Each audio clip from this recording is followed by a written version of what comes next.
contenu du cèdre, il y a des connaissances très anciennes. Il y a donc un savoir dans le contenu du cèdre. Il y a un savoir actualisé au monde d'aujourd'hui, donc il y a des racines, il y a des branches. Dans le contenu du cèdre, il y a aussi une expérience, donc un savoir-faire qu'il faut transmettre également. C'est différent de transmettre un savoir. Enseigner, c'est facile. Qu'il y ait une cohérence entre ce qu'on dit et ce qu'on fait, ça se complique. Il y a des gens qui sont brillants dans l'enseignement et qui sont piètres praticiens. Il y en a d'autres qui sont très bons praticiens mais qui ne sont pas très doués pour expliquer ce qu'ils font ou montrer aux autres comment faire.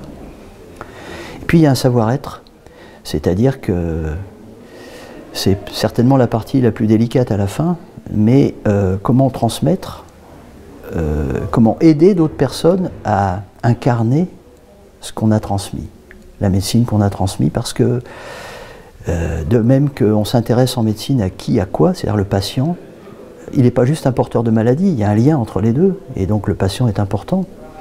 Ben, le médecin aussi, il est important. L'ethnomédecin, il est important, c'est-à-dire qui pratique.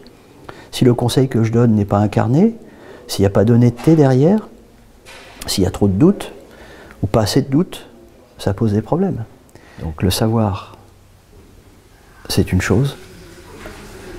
L'application du savoir, c'est une autre. L'incarnation du savoir, c'est encore une autre chose. Après, il ne faut pas gouroutiser un enseignement. C'est-à-dire, il ne s'agit pas de dire « faut être comme moi ». Ça veut dire « faut être comme vous ». Il faut être soi-même. Mais pour être soi-même, il faut se connaître un petit peu. Si on veut jauger les autres, je ne dis pas juger, jauger pour pouvoir faire un diagnostic, il faut se connaître, parce qu'il faut mettre dans la balance la couleur des lunettes qu'on a, à travers la couleur qu'on voit chez les autres. Donc, ça veut dire qu'il y a, à l'intérieur de l'enseignement, le chemin qui se fait, c'est aussi un chemin vers soi-même, pour savoir comment on est, quels sont nos problèmes, nos difficultés, qui fait que, pourquoi j'ai une difficulté avec ce patient, comment je peux la surmonter. Les patients sont nos professeurs. C'est ce que je dis aux étudiants. Une fois qu'ils ont fini leurs études avec les enseignants, les professeurs suivants sont leurs patients puisqu'ils leur amènent des problèmes. Donc il faut amener les étudiants à la résolution de problèmes.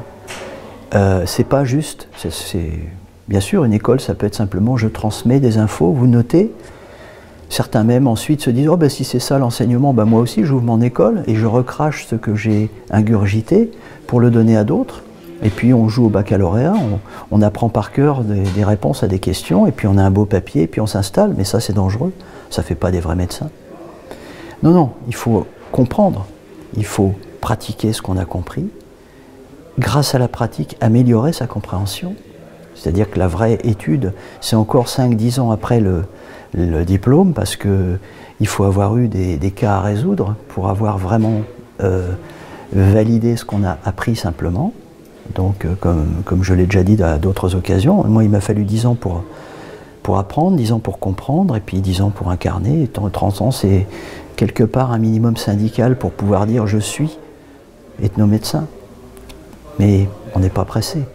Et on l'est déjà au bout de 3 ans parce qu'on commence à avoir des patients, on est interne en quelque sorte. Mais comme disait le docteur Léon, ne soyez pas pressé de devenir un grand praticien, parce que ça se forge, c'est comme le vin, ça vient tout doucement. Mais si on ne veut pas devenir de la piquette, il faut bien faire les choses au départ.